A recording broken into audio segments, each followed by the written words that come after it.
Quand les locomotives et les camions n'existaient pas encore, les fleuves étaient l'unique moyen de transporter de grandes masses de marchandises.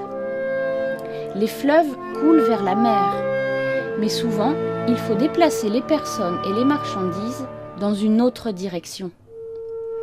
Pour pallier à ce problème, pendant plusieurs siècles, en France, on envisagea de creuser des canaux transversaux reliant les fleuves.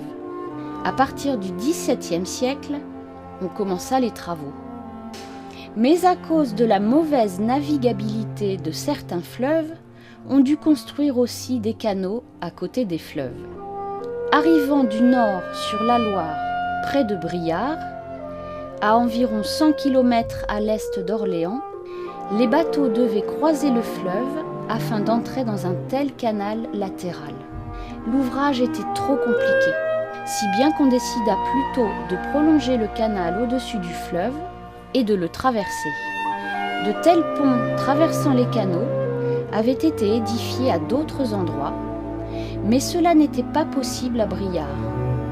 Le nombre de piliers aurait été tel que le courant en aurait été ralenti. Quand l'acier doux fut inventé, des portées plus longues sont devenues possibles. À la fin du XIXe siècle, le fameux ingénieur Eiffel a participé à la construction d'un pont-canal de 662 mètres.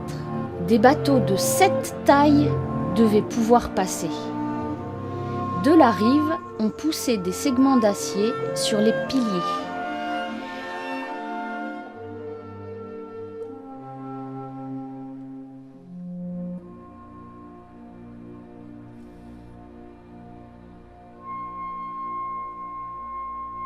On avait prévu de pouvoir fermer le pont des deux côtés.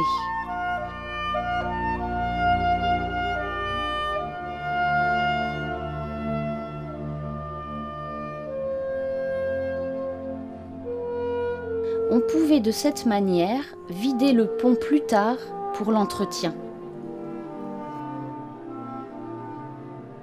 En 1895, le premier bateau traversait le pont et beaucoup d'autres ont suivi. Dans de larges maisons vivait le conducteur des ponts et chaussées, un éclusier et un garde.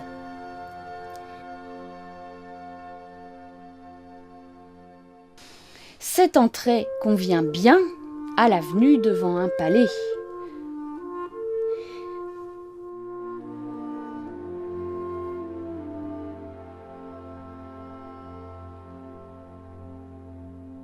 Sur les panneaux, on voit la route de l'ensemble du réseau de canaux.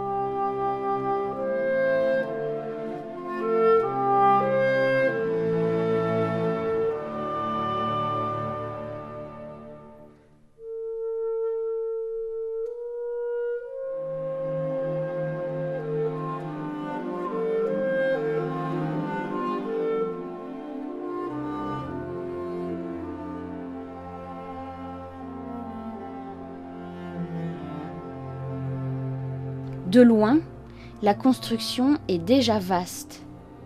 De près, elle est encore plus imposante.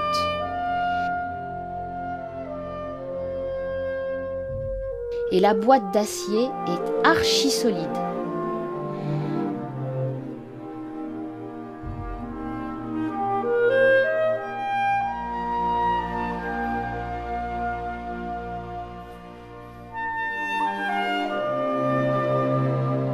Le constructeur a laissé sa carte de visite.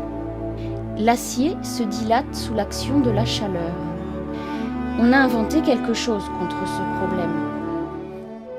À cette époque, les artistes se sont appropriés le fer et l'acier comme matériaux. Que dire de ces lanternes ?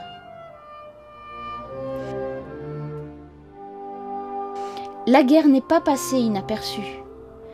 En 1940, la Génie française a fait sauter le pont afin de retarder l'avance des Allemands. Depuis, les bateaux de plaisance ont découvert les canaux.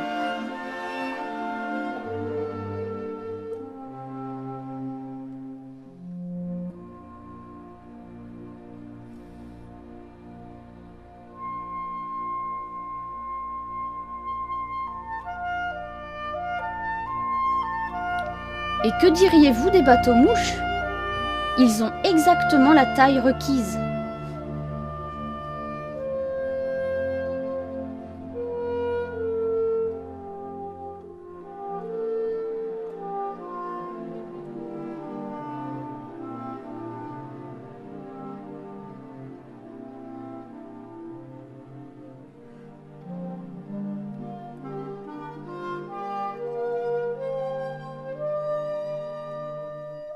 Et que dire encore de la défense d'épuiser les bateaux dans la traversée? Est-elle encore en vigueur ?